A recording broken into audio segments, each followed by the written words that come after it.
अस्सलाम वालेकुम। वालेकुम सलाम सर जी, की हाल ने? सेहत कैसी है? अल्लाह का शुक्र है जनाब। Welcome to second panel of Quaid-e Azam alumni association elections. All star thank you panel sir, की बड़ी तरफ मेरे से आपको वेलकम करते हैं।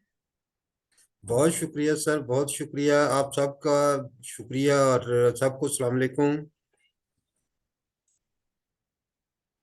तो आप अपने इंट्रोडक्शन से शुरुआत करें, तो उसके बाद फिर हम कुछ सवाल पूछेंगे आपसे। बिल्कुल जी, मेरा नाम सईद अहमद है और मेरा सेशन 89 टू 91 था, एंथ्रोपोलॉजी डिपार्टमेंट। और मैं कैद यूनिवर्सिटी में हॉकी का 3 साल कैप्टन भी रहा। और इसके बाद जो है, इसके साथ साथ मैंने कन्वीनियर था वहाँ पे alliance of councils and organisations का। और इस हवाले से जब फीसों में 1992 में इजाफा किया गया था, तो उसके खिलाफ मैंने मूवमेंट चलाई थी और फीसें जो है वो हाफ पे लेके आया था। इसके अलावा दीगर जो है वो एक्टिविटीज जो यूनिवर्सिटी की रही हैं उसमें मैं इन्वॉल्व रहा। उसके बाद भी जब ज़मीन का मसला हुआ था तो उसमें भी जो इलेक्शन सॉरी जो उसकी कंपेन थी, मीडिया कंपेन, वो भी चलाई थी। इसके अलावा जो वाजिद राना की इंक्वायरी रिपोर्ट्स है उसके ऊपर भी मैंने काम किया था। उसको भी हाईलाइट किया कि यूनिवर्सिटी में जो करप्शन के बहुत सारे वाकयात हुए थे उसको हाईलाइट करता रहा। बिलखसूस जब ये एक रजिस्ट्रार के हवाले से मुझे कंप्लेंट्स मिली थी तो उसका मामला मैंने सिंडिकेट में भी उठाया था। और सिंडिकेट के जो प्राइवेट मेंबर थे, फरतुल्ला बाबर साहब, उनसे मेरी अच्छी खासी मीटिंग्स भी रहीं। और उस मामले में उनकी जो बेज़ाब्तियाँ थी वो सामने लाया ताकि इस मामले को जो है वो हल किया जा सके। और उसके बाद ये हुआ कि फिर उस रजिस्ट्रार को वहाँ पर से हटा दिया गया था। थैंक यू जी आपके इंट्रोडक्शन का। और अब मैं इनवाइट करता हूं हमारे कन्वीनर जनाब खालिद महमूद साहब को कि वो हमारे प्रोग्राम का बाकायदा इंट्रोडक्शन दें, और उसके बाद हम सवालों की तरफ आते हैं। खालिद साहब। अस्सलाम वालेकुम एवरीबॉडी। वालेकुम सलाम सर, कैसे हैं? अल्लाह का शुक्र है जी। थैंक यू वेरी मच सही साहब। आप happy birthday. We heard that this today is your birthday thank you sir, thank you. and that's probably you were busy in 15-20 minutes late joining this meeting. Because I was invited at Cathedral University by some friends, but and also Mr. Rana Imran was there from Lahore. That's why. Or Okay. All right. So बिस्मिल्लाहिर्रहमानिर्रहीम, यका नाम दो यका नस्तईन, अल्लाह के नाम से शुरू करते हैं। तो जो है I will take a few minutes to introduce who we are and from here. We we are a group of Canadians who are residing in Canada, America, and USA basically, and the New Mexico, which is this is North America combination. We have 200 plus members, 200 plus excellent. Canadians in this area MashaAllah. who are on our WhatsApp group. There are more than 600 altogether people living in this area, and we are trying to reach to all of them. So we are our mission is connecting, engaging, fostering innovation, motivating the next generation of Canadians and their families. So we will show you during the break what this last point means. So this is a not-for-profit group registered in Canada, and we have a website which is partially up and running, but is still in the process of completing. Excellent. So these are our 8 board members. Faisal साहब हैं जो आज इस meeting में हैं, आप देख रहे हैं। डॉक्टर फरहान हैं, she is from economics, and then myself, and then Saifullah हैं, Saifullah Chaudhary, he is also PhD. He is currently in Pakistan, so he provides a kind of for now Pakistani link to us. And then Umair Siddiq हैं, ये computer science के हैं और ये काम करते हैं एप्पल्स के लिए। अरशद भट्टी साहब हैं, इनका एरिया आईआर है, आई बिलीव ह्यूमैनिटीज के एरियाज हैं, and is very PR people's person. Then Saida हैं, साइदा माशाल्लाह। भी यहाँ मौजूद हैं आज। ये भी कंप्यूटर साइंस हैं, टेक्सास में रहती हैं। हमारे ग्रुप का बहुत इम्पोर्टेंट हिस्सा है। डॉक्टर फराह के साथ जो है फिर तारिक हैं कंप्यूटर से, और फिदा खान हैं, ये मेंबर हैं हमारे, गाइडियंस हैं। ये लाइजन हैं between for these meetings between Pakistani contesting panels and us. माशाल्लाह, बिल्कुल So एक्सीलेंट logistics सर, ये है कि excellent. today we are having second of 4 sessions. Fifth will be on February 10, where all 4 people, all 4 leaders would join together, and then बिल्कुल we have the ability to ask the questions, probing questions to all of them in the same session. So सही साहब February 10 याद रखिएगा और time पे join कीजिएगा please. ठीक होगा सर, मैं next time I will care about it definitely, because in Islamabad, there are some political activities, but I also involved in media activities. That's why I was somewhere in covering some media reports. So that's why I was busy. Okay. Next Saeed, time I will catch you. Sure. Saeed, हम So आपकी safety के लिए concern थे, ये ना हो कि डाले वाले में उठ ना गए हो। ये हमारी कंसर्न ये थी, और बाकी खैर है, चलता रहे। डाले वालों के साथ भी सिलसिला है, कोई मसला नहीं। सो मैं आता हूँ क्वेश्चंस की तरफ। क्वेश्चंस हमने एडवांस में सॉलिसिट किए हैं और हमारे पास एक bunch of set of questions हैं, और हम चैट बॉक्स में भी क्वेश्चन लेंगे फॉर नेक्स्ट मीटिंग्स के लिए, for keeping the meetings smooth, and we are not going to have a live question and answer session, but then questions will be asked by the moderators, and you will have the opportunity to respond to them. Sure. We are a non-partisan group, so we act in a non-partisan way. So we do not promote one or the other agenda items here specifically.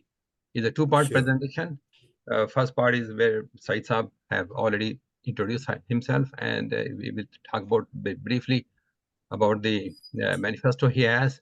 And duration is maximum 90 minutes, so it's somewhere between 60 to 90 minutes. This session is recorded. Recording will be shared for the offline Sure. watch, and after the event, please let's what is this? Okay, yeah, tell us about feed us back about your experience with us, and I want to talk about two points which came up after the first meeting. The language for these meetings is Urdu and English. You can talk in any one of them. And then according to our information, the voting for the Alumni Association will be panel based. However, people can pick and choose which candidate they want to vote for. And this is a very similar process what is in the USA elections adopted. There are, for example, in USA, there are two parties. Each party has their slate of candidates, but then there are independent, and everybody can pick and choose whichever way they want to vote. So, sure. But this is current information, and considering Pakistani background, so this can change anytime. But then right now, this is the information we have. So with this one, I would also let everybody knows that we have analyzed the questions we have received, and we have received the questions, and they are from these 6 categories. And we also initially circulated to all the panels 6 categories, and these categories which emerges from the questions of the guardians are very well matching to the initial categories we thought we will be talking about. So the first three categories are all about mission and roles and responsibilities. Fourth is very important, accountability of an alumni association, smart metrics, okay, and then creating and utilization of resources, administrative stuff. So the question will be from this, and with this, I would hand over the podium back to Said Saab. Said Saab, this is the 10-point agenda you have shared with us. This is kind of your manifesto, and that's what I'm showing here for everybody to read and everybody to have a look. So now is your turn to talk about a few minutes, 5 minutes, 10 minutes about your manifesto, and then we will get into question and answer session by our moderators.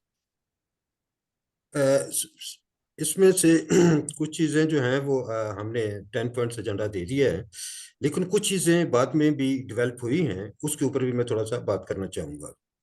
जी जरूर। वो इसलिए कि मैंने आपकी जब गुफ्तगू सुनी थी तो एक बात आपने यहाँ पर कही जिसका मुझे मज़ा भी आया और जिसके लिए मैं चल भी पड़ा और इसीलिए मैं निकला हूँ। आपने कहा कि आपकी जो ऑर्गेनाइजेशन है वो वहाँ पर रजिस्टर्ड है, और रजिस्टर जब कोई ऑर्गेनाइजेशन होती है तो इसका मतलब है कि वो अपने कुछ रूल्स जो हैं वो उसका तयन करती है, अपना कॉन्स्टिट्यूशन बनाती है और उसके मुताबिक अपनी तमाम एक्टिविटीज को चैनलाइज करती है। इस तरीके से आपकी कोई जनरल बॉडी भी है और जिसके बाद सामने आप जवाबदेह भी हैं, आपकी फाइनेंशियल रिपोर्ट्स भी बनती है, उसको आप शेयर भी करते हैं, सर्टिफाइड फर्म से भी करवाती हैं, ये तमाम चीज़ें आप करते हैं। और इसीलिए अब आप अपना वेब पोर्टल भी जो है वो बना रहे हैं और उस वेब पोर्टल के ऊपर आप ये इंफॉर्मेशन शेयर करेंगे। बुनियादी तौर पर देखें कि हम पाकिस्तानी भी और आप अमेरिकन भी यूनाइटेड नेशन के साथ जब हम जुड़ते हैं तो आर्टिकल 19 के तहत ये फ्रीडम ऑफ प्रेस, ये राइट टू इंफॉर्मेशन जो है ये उस बुनियादी हकूक में शामिल है। इसी तरीके से हमारे आइन के अंदर भी आर्टिकल 19A जो है वो बुनियादी तौर पर राइट टू इंफॉर्मेशन की बात करता है। अब मैं बात करता हूँ कि ये जो हमने मैनिफेस्टो दिया है, इस मैनिफेस्टो में जो हमारा फोकस रहा है, मैं उसको वन क्योंकि सबके सामने ही है वो पढ़ भी रहे हैं, लेकिन मैं इसका क्रक्स आपको बता देता हूँ। वो बुनियादी तौर पर यह है कि जो वहाँ पर स्टूडेंट्स मौजूद हैं या जो हमारी यूनिवर्सिटी है उसके लिए हम क्या कर सकते हैं, और इसी के लिए हम निकले थे। मैंने सबसे बाद में जो है वो पैनल अनाउंस किया था। तमाम 3 पैनल्स के साथ मेरी गुफ्तगू रही। उसके ऊपर मैंने आपको इतला करता चलूं कि यूनिवर्सिटी की स्टीयरिंग कमेटी को मैंने एक लेटर लिखा जिसमें मैंने डिमांड की थी कि please under the article 19A the constitution of Pakistan और उसके साथ राइट टू इंफॉर्मेशन जो एक्ट है 2017, इसके तहत मुझे 2 चीज़ें दरकार हैं। एक ये कि KOAU एलुमनाई एसोसिएशन का कॉन्स्टिट्यूशन, और दूसरा ये कि जो रूल्स ऑफ बिजनेस हैं फॉर द इलेक्शन 2024 ये मुझे प्रोवाइड किए जाएं। ये एप्लीकेशन मैंने इनको डाली थी 1 जनवरी 2024 को। अभी तक उसका उन्होंने जवाब नहीं दिया। स्टीयरिंग कमेटी के एक मुअज़्ज़ज़ मेंबर का मुझे जो है वो फोन आया था और उन्होंने कहा कि आपने ये इस तरीके से हम 5 बंदों को ईमेल लिखी है, उसकी बजाय अगर आप फोन कर देते तो हम आपको मुहैया कर देते। इस बात को भी 10 रोज हो चुके हैं और अभी तक मुझे वो चीज़ें मुहैया नहीं की गई।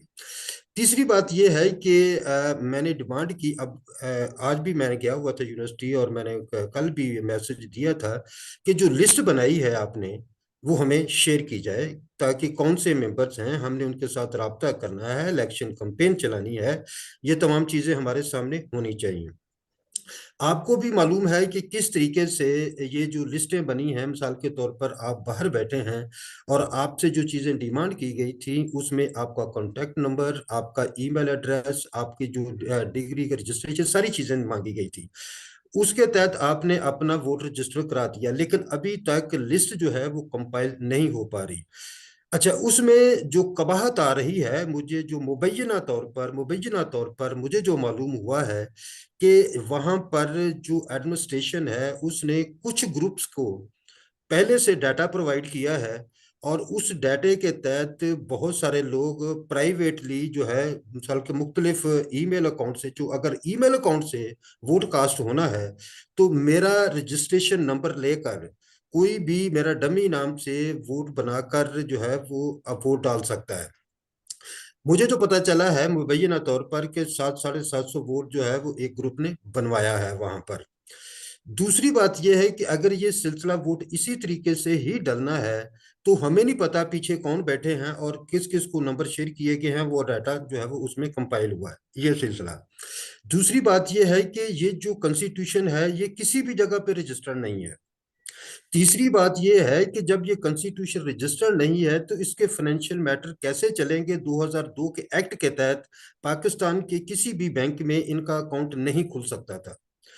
अच्छा, नेक्स्ट ये कि जो बहुत सारे ग्रुप्स क्लेम कर रहे हैं कि हमने यहाँ पर 20 साल से काम किया, 30 साल से काम कर रहे हैं, उनसे उनसे भी। चौधरी साहब, मैं यहाँ पे हम्म, आपको थोड़ा सा इंटरप्ट करूंगा। अगर आप थोड़ी मैनिफेस्टो के ऊपर बात कर लें तो मैं मैनिफेस्टो हमारे की लिए बात कर सेशन देता हूँ। स्टार्ट हो जाएगा। हाँ ठीक है, मैं मैनिफेस्टो पे बात करूंगा और जी किसी का नहीं प्लीज। बात। अच्छा, मैनिफेस्टो मैनिफेस्टो में ये किसी भी जो मैनिफेस्टो था वो बना था 1987, 88, 89 के इस इराक के अंदर। उस वक्त पूरे इस्लामाबाद में सिर्फ 3 यूनिवर्सिटीज थी। उसमें इस्लामिक यूनिवर्सिटी जिसमें 4 सर, ये सब्जेक्ट थे खालिद। आपका जो मैनिफेस्टो है, जो ये हाँ स्लाइड पे नजर आ रहा है ना, 10 पॉइंट आपने दिए, ये हाँ जी। 10 पॉइंट्स और इसके अलावा अगर कोई एक दो पॉइंट्स हैं तो उस पे जरा इंट्रोडक्शन दें ताकि हम आगे फिर बढ़ अच्छा सकें हाँ, टॉपिक के साथ। उस पे मेरा मैनिफेस्टो में 2 पॉइंट आप शामिल कर लें कि केओयू अलुमिनाई एसोसिएशन का constitution that must be registered. अगर रजिस्टर्ड होगा तो फिर ये कि ये इलेक्शन होना चाहिए। अगर वो रजिस्टर्ड नहीं होता, सबके आपके सामने नहीं आता, तो उस वक्त तक इलेक्शन ये नहीं होना चाहिए। ये इस मेरे एजेंडे में एक चीज शामिल है। आगे वो बात कर लेते हैं। जी ठीक है। इसके अलावा और आपके मैनिफेस्टो में आप कोई पॉइंट्स हाईलाइट करना चाहेंगे हमारे लिए? मेरे ख्याल में ये that is sufficient presently. Okay, ठीक है। चलें, यहाँ पर हम एक छोटी सी कमर्शियल ब्रेक लेते हैं। खालिद साहब की तरफ वापस चलते हैं, वो हमारे क्वाना एसोसिएशन के बारे में कुछ और बताएंगे हमें। खालिद साहब, अनम्यूट कर लीजिए। Yeah, sure. Thank you. Thank you. So I was talking about what we are doing here for our people. So we decided to highlight one program every talk every week. And last time we highlighted Zoom calls under which program we are conducting this program as well. So today I wanted to highlight Young Adult and Networking Initiative. So we call it with the using the first letter of every word, Yani. It becomes the Yani as an abbreviation. And our two ladies, guardians, Dr. Farah and Saida, are leading this effort.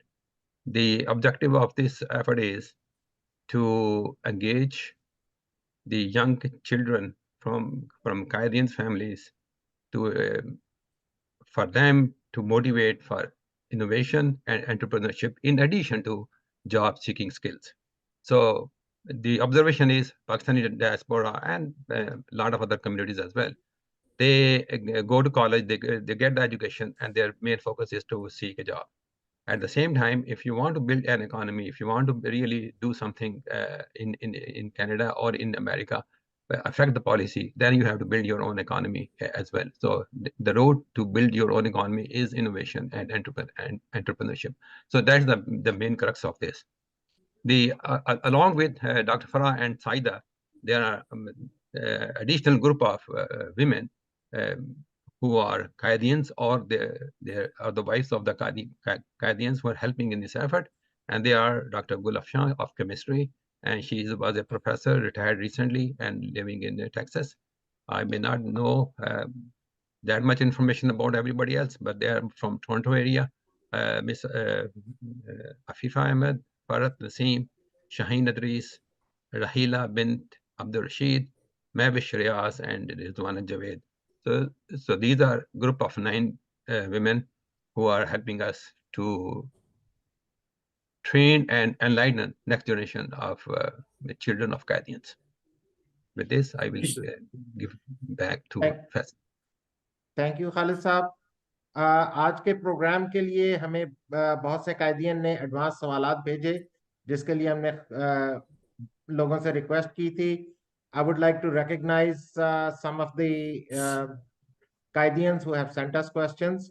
उसमें है Gulafshan, Mohammad Mohsin Kiyani, doctor Tariq Shah, Mohammad Ahmar, Khalid Mahmood, Ansar Saeed, Ijlal Hussain, Arshad Bhatti, Iftikhar Ahmed, Ejaz Lodhi, Shoaib Haider, Ali Kamal, Bashir Ahmad, रियाज अहमद, महमूद, जाहिद अजीम, गुलाम हुसैन, रिजवान लोधी और Bashir bag, आज़ाद लगारी, इमरान खान। उसके अलावा हमें सवालात मौसूल हुए। एक साहब का नाम था टी, उन्होंने पूरा नाम नहीं लिखा। एक साहब ने सिर्फ एनोनिमस, और तीसरे साहब ने अपना फोन शाओमी लिखा। हम उन तीनों को भी एनोनिमसली रिकग्नाइज करते हैं। अब मैं दावत दूंगा अपने ठीक साथी है। खान को के सवालात का आगाज करें।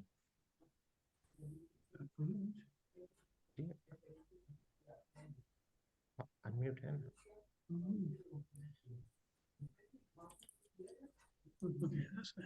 जी, थैंक यू वेरी मच। अस्सलाम वालेकुम। वालेकुम सबसे सलाम। पहले सबसे पहले तो मेरा ख्याल में एक बड़ा पर्टिनेंट क्वेश्चन आया सईद साहब आपके लिए। तो जो हमारे पास कलेक्शन ऑफ क्वेश्चंस हैं वो तो हम पूछेंगे, लेकिन अभी ये जायद अजीम साहब का जो सबसे इम्पोर्टेंट क्वेश्चन है कि have you finished assembling your panel cabinet, क्योंकि हमें अभी तक आपके पैनल के लोगों का या किसी भी चीज का कोई पता नहीं है। आप अभी तक हमारे सामने जो है वन मैन आर्मी के तौर पे हैं, लेकिन आप ये छोटा सा क्वेश्चन है, छोटे इस पे आप पहले बात करेंगे तो आपके वो दूसरे क्वेश्चन आगे से जो बाकी हैं मेन क्वेश्चन है हम पूछ सकेंगे इंशाल्लाह। इंशाल्लाह अल्हम्दुलिल्लाह। आप 2000 मेंबर हैं, 200 मेंबर हैं। आप 200 में से किसी को भी अपनी मेंबरशिप कंफर्म होने का पता नहीं है। इसलिए हमने अभी अपने जो मेंबर्स हैं उनके नाम इसलिए नहीं दिए कि मुझे ये भी खौफ है कि जो वहां पर रजिस्ट्रेशन हो रही है उसमें अभी तक मेरा जो नाम है वो मुझे कंफर्म नहीं हो रहा है कि लिस्ट में है या नहीं है। और अगर इस तरीके से हमारे बहुत सारे पैनल है, बहुत सारे पैनल के लोगों के अभी सर्व के नाम जो है उस लिस्ट में सामने नहीं आए। कल को मैं पैनल पूरा अनाउंस जो है वो कर देता हूं, उसके बाद जो है वो पता चलता है कि इसमें से आधे बंदों की तो रजिस्ट्रेशन ही नहीं हुई। तो हम लिस्ट के इंतजार में है, यूं ही लिस्ट बाहर आ जाएगी, वही बंदे हम अपने बाहर निकाल देंगे। पैनल जो है वो उसी दिन हम अनाउंस कर देंगे यूं ही हमें लिस्ट मिलती है। चलिए, बहुत शुक्रिया। अच्छा, अगला सवाल ये है कि हमें एक शॉर्ट टर्म और एक लॉन्ग टर्म एक्सप्लिसिट गोल बताइए कि लुमिनाई के लिए, और जो इम्पैक्ट होगा पाकिस्तान के अंदर और पाकिस्तान से बाहर। देखिए जी, सबसे पहला तो ये है कि कैद-ए-आज़म यूनिवर्सिटी को वहाँ पर जितने भी डिपार्टमेंट्स हैं, इसके हवाले से मैं रेडियो पे भी प्रोग्राम करता रहता हूँ, तो वहाँ पे भी मैंने बहुत ज़्यादा ये आवाज़ उठाई है कि मार्केट ओरिएंटेड एजुकेशन वहाँ पे की जाए। जितने भी मिसाल के तौर पर अभी जो अदारे अभी रिसेंटली जो है वो हमारी आईटी मिनिस्ट्री ने 75,000 जो आईटी प्रोफेशनल्स हैं उनको मुख्तलिफ जो आईटी के शोबे हैं उसके हवाले से ट्रेनिंग और मार्केट के साथ लिंक अप करने के लिए प्रोग्राम लॉन्च किया है।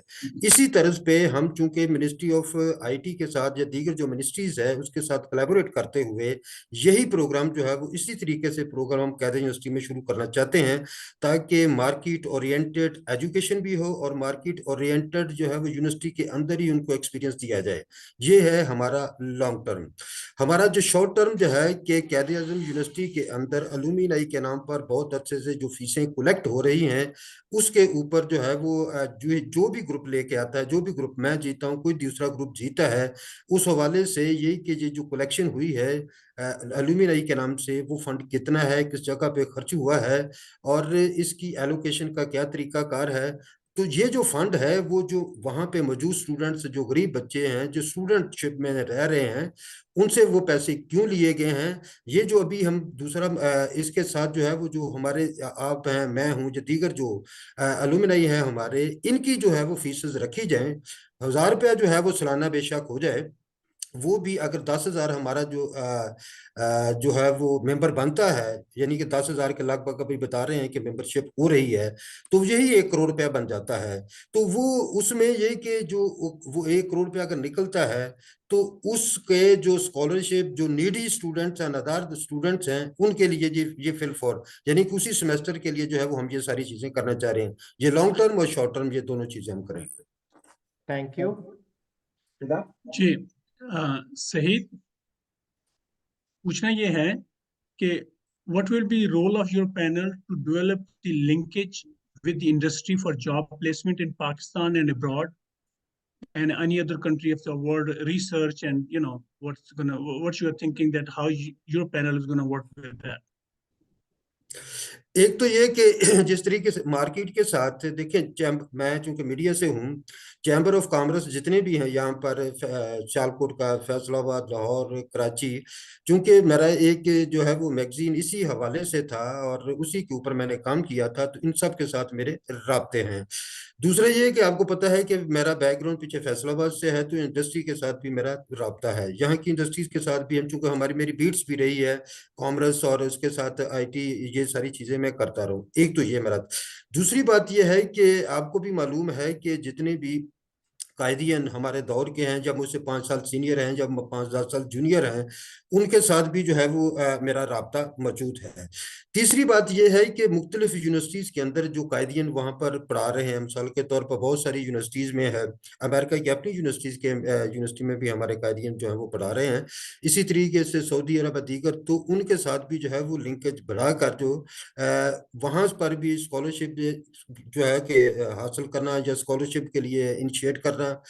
तीसरा ये कि हम ये करेंगे कि जो स्कॉलरशिप पूरी दुनिया में अनाउंस होते हैं, उसके लिए हमारा बाकायदा तौर पर एक कमेटी इसमें हम बना रहे हैं, यानी कि ये जो अलुमिनाई की एसोसिएशन बनेगी, उसमें मुख्तलिफ कमेटीज और उसके रूल्स ऑफ बिजनेस, ये सारी चीजें हम बनाएंगे, जिसमें एक बाकायदा तौर पर ये सबसे बड़ा इंपॉर्टेंट जो है वो हमारा शोबा होगा।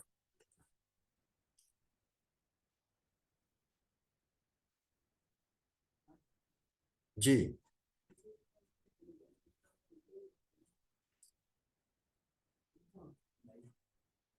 जी फिदा,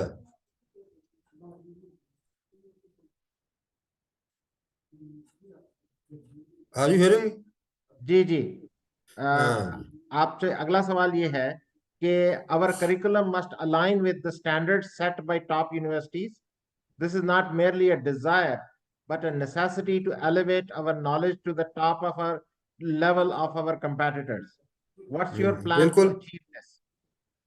देखिए, ये जब हम मार्केट ओरिएंटेड एजुकेशन की बात करते हैं, उसका मतलब ये नहीं है कि पाकिस्तान की मार्केट के साथ ही हमने उसको लिंकअप करना है, यानी कि जो एक्सचेंज ऑफ एक्सपीरियंसेस है, एक्सचेंज ऑफ नॉलेज है, एक्सचेंज ऑफ एसेट्स, जहां पर जो मुमकिन हो सकता है, उसको हमने जो है वो चैनलाइज करना है, इंश्योर करना है, इस लिंकेज को बढ़ाना है। आप लोगों की मदद हमने लेनी है, आपके बगैर ये काम नहीं चल सकता। वहां पे आप बैठे जो हैं वो आप हमारे मशीर होंगे, अब सॉरी सफीर हैं हमारे, जो है वो एडवाइजर होंगे, और आपके बगैर ये चीजें जहां पर पाकिस्तान में नहीं चल सकती। फिदा वहां पे जब गया, और भी मेरे जो हम असर हैं वहां पर मौजूद हैं, इनके साथ हम राब्तों में भी हैं, इनसे गुफ्तगू भी रहती है। जितने भी आप लोग हैं, आपके साथ मिलकर हम इसको आगे बढ़ा सकते हैं। आप यहाँ के ये नॉर्थ अमेरिका में जितने भी हैं, जितने मिडिल ईस्ट में बैठे हैं, जिसमें बशीर साहब हैं, बानसीर है, ये सब लोग, उनके साथ मिलकर ये सारी चीजें चलाई जा सकती हैं। फिर ये कि जो यूनाइटेड नेशन के यूनेस्को है या दीगर जो अदारे हैं, उनमें भी जो है वो एजुकेशन डेवलपमेंट, IT डेवलपमेंट, उसमें बहुत सारे इनकी जो है वो जैली कमेटियां काम करती हैं। इनके साथ लेजॉन को बढ़ाना है, जो कि यहाँ पर पाकिस्तान में ये किसी भी हिस्से में, किसी भी लेयर में, किसी भी ऑर्गेनाइजेशन के पास ये कैपेसिटी नहीं है। चूंकि मैं यूनाइटेड नेशन के साथ भी एज ए कंसल्टेंट काम कर चुका हूं, तो उसलिए मुझे इन हवालों से भी पता है कि हम इन चीजों को भी लिंक अप कर सकते हैं।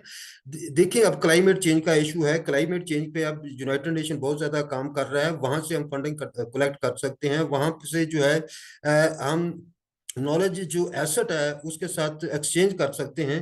तो ये सारी चीजें मौजूद हैं, लेकिन ये कि इसके लिए खतो किताबत और कम्युनिकेशन ये बहुत जरूरी है। लेकिन हम ये देख रहे हैं कि यूनिवर्सिटीज के अंदर कम्युनिकेशन का लेवल आप अंदाजा कर लें कि अलुमिनाई एसोसिएशन के इंतखाबात होने जा रहे हैं, अभी तक उसका वेब पोर्टल नहीं बना, और जो स्टीयरिंग कमेटी है वो सिर्फ जो है ईमेल के जरिए काम कर रही है। तो अगर IT डिपार्टमेंट होने के बावजूद भी कैरियर यूनिवर्सिटी में सूरत हाल ये है, तो ये बाहर के लोगों के साथ किस तरीके से कम्युनिकेट करते होंगे बाहर के लोगों से? ये तो इंडिविजुअल सतह पर काम हो रहा है, यहाँ पर कलेक्टिविज्म के तौर पर नहीं। तो इसको कलेक्टिविज्म के नीचे जो है वो लाने की जरूरत है। शुक्रिया सईद। मेरा आपसे ये अगला सवाल ये है कि जिस तरह से मसलन कि सारे इश्यूज हम बात कर रहे हैं, लेकिन सबसे जो मेन इशू हम सब देखते हैं, जिसको आपने मेंशन भी किया है उसमें, कि आप क्या करेंगे कि हमारी student alumni association, students body और इंडिविजुअल स्टूडेंट्स या और जो हलाकाई हमारी स्टूडेंट्स हैं जो डिफरेंट किस्म के नाम के साथ, और यूनिवर्सिटी एडमिनिस्ट्रेशन, आप उनके दरमियान में लिंकेज को किस हद तक इफेक्टिव, किस तरह से उसे बिल्ड करने का प्लान है, या आप क्या सोचते हैं कि उसे कैसे आप डील करेंगे? क्योंकि ये सबसे बड़ा इम्पोर्टेंट इशू है। जब ये नहीं होगा तो फाउंडेशन है बेसिकली, अगर आप सारी प्रोसेस की कह लो, अगर ये नहीं होगा तो नथिंग गोना वर्क। ये जो क्वेश्चन आपने किया है very close to my heart, और मैं ये चाहता था कि आप ये क्वेश्चन मुझसे पूछें। अब उसके लिए ये है हाँ अब इसमें फैसल साहब बात ये है कि ये जो अलुमिनी एसोसिएशन बनने जा रही है, ये आईनी तौर पर किसी के सामने जवाबदेह नहीं है। जो चीज किसी के सामने जवाबदेह नहीं है वो अपनी मर्जी आप करेगी। आपको पता पाकिस्तान में जो सूरत हाल है, बात यह है कि इसके लिए मैंने एक प्रपोज किया था इन तमाम ग्रुप को, यूनिवर्सिटीज को भी, कि कैरियर यूनिवर्सिटी में कोटा सिस्टम है। अब कोटा सिस्टम में गिलगित बल्तिस्तान का भी हिस्सा है, कश्मीर का, पंजाब का, फेडरल, केपी, सिंध, सबका। हम एक ऐसा जो है वो एक जनरल बॉडी, या इसको आप सिंडिकेट कह लें या आप इसको डेलीगेट्स कह लें, इक्वल बुनियादों पर बनाया जाए, जिसमें 3 भी हो सकते हैं, 5 भी हो सकते हैं। मिसाल के तौर पर जीबी से हम 3 लेते हैं, कश्मीर से भी 3 होंगे, 3 केपी, 3 सिंध से। इनको वहां के जो स्टूडेंट्स हैं जो पढ़े हैं वहां से, जिनका डोमिसाइल वहां का है, वो 3-3 बंदे अपने इलेक्ट करके एक सेनेट की शक्ल बना लेते हैं, जो हमारा सेनेट हो, जिसके सामने ये अलुमिनी जवाबदेह हो। उसमें आप जैसे जो सीनियर लोग हैं वो मौजूद हों, और जो कैरियर यूनिवर्सिटी में स्टूडेंट्स पढ़ा रहे हैं हमारे, जो यहीं से फारकुल तहसील हैं, उनका भी डेफिनेटली इसमें कंसर्न होगा। आइन के अंदर वो अलुमिनी में हिस्सा नहीं ले सकते, इलेक्शन नहीं लड़ सकते। अगर वो यहाँ पर ये भी एक पॉइंट है जिसमें अगर कहते हैं तो मैं उसको हाईलाइट कर सकता हूँ। वो जो हमारा सिंडिकेट बनेगा जो इस तरीके से, वो तो एक इंक्लूसिव भी होगा, सब रीजन की नुमाइंदगी भी होगी, और उसके साथ ये कि सबका स्टेक भी उसमें होगा।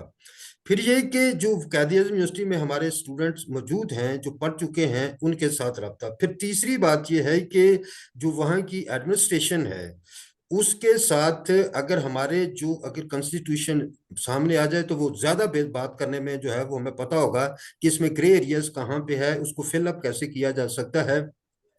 बिलखसूस जो है वो यहाँ पर जो एम्प्लॉइज एसोसिएशन है उसके साथ मेरे बहुत अच्छे तल्लुकात हैं, और इस वजह से तल्लुकात हैं कि यूनिवर्सिटीज में जब भी कोई बेज़ाब्तगी होती है वो सबसे पहले मुझे बुलाते हैं और बताते हैं कि ये सिलसिला हुआ है। इसी हवाले से किसी भी ग्रुप के पास राना वाजिद इंक्वायरी कमेटी की रिपोर्ट नहीं है सिवाय मेरे, और उसके ऊपर मैंने यानी कि उनके मसाइल को बहुत हद तक एड्रेस भी किया मीडिया में, जिसपे उनके जो है वो बहुत सारे मसाइल इशू जो है वो रिजॉल्व भी हुए। इसलिए प्रोफेसर एसोसिएशन, उसमें भी दोस्त अहबाब हैं, वो भी साथ तावन करते हैं। दूसरी साइड पे जो जितनी एम्प्लॉइज एसोसिएशन है वो भी हमारे साथ काम कर रही हैं। यहाँ तक वाइस चांसलर का तलक है, वाइस चांसलर में हमने एक बात नोट की है कि वो वाइस चांसलर, क्योंकि कैरियर से पढ़े हुए जो लोग हैं उनमें से बहुत कम वाइस चांसलर बने हैं। हमेशा वाइस चांसलर हमारे बाहर से आ रहे हैं, वो 3 साल के लिए आते हैं, वो ब्यूरोक्रेसी के साथ जो है वो लिंकअप करते हैं, अपना काम निकालते हैं और एंजॉय करके चले जाते हैं। फिर ये हुआ कि 1-2-3 वीसीज के खिलाफ जब मुझे ये शिकायत मौसूल हुई तो मैंने उनके खिलाफ खबरें ठोक के लगाई ताकि ये जो है वो मामले को सीधा रखा जा सके। उसका ये असर हुआ कि काफी हद तक चीजें जो है वो कंट्रोल कर ली गई हैं। तो अच्छा, तीसरी बात ये है कि मेरे पास जो हम पोलिटिकल पार्टीज के साथ मेरा राब्ता है, जितनी भी पोलिटिकल पार्टीज हैं, और जब पॉलिटिकल पार्टी अपना मैनिफेस्टो यहाँ पर लेके आती है हमारे सामने नेशनल प्रेस क्लब में, चूंकि मैं नेशनल प्रेस क्लब की लीगल कमेटी का भी मेंबर हूँ, उसके कॉन्स्टिट्यूशन कमेटी का, तो उसमें हम उस मैनिफेस्टो के ऊपर चीजें डलवाते हैं कि जी आप राइट फ्रीडम ऑफ प्रेस के हवाले से या एजुकेशन के हवाले से, हेल्थ के हवाले से आप क्या चीजें लेके आते हैं। तो उस मामले में जो प्राइवेट मेंबर्स होते हैं उनको जाकर मैं बात कर सकता हूँ, बात मेरी होती है।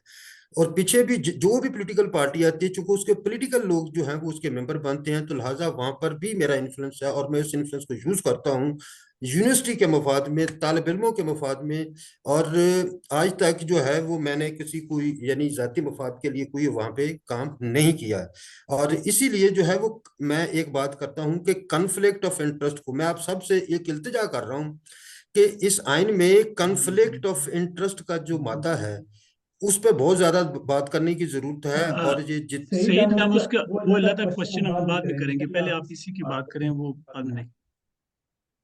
तो इस मामले के ऊपर ये कि एक तो ये कि एल्यूमिनी एसोसिएशन बनती है तो इसका मतलब है कि वो अपना मैंडेट ला के आती है, जो जितने भी पुराने स्टूडेंट्स हैं। दूसरा वहां पर जो मेन प्लेयर हैं वो एम्प्लॉइज एसोसिएशन है।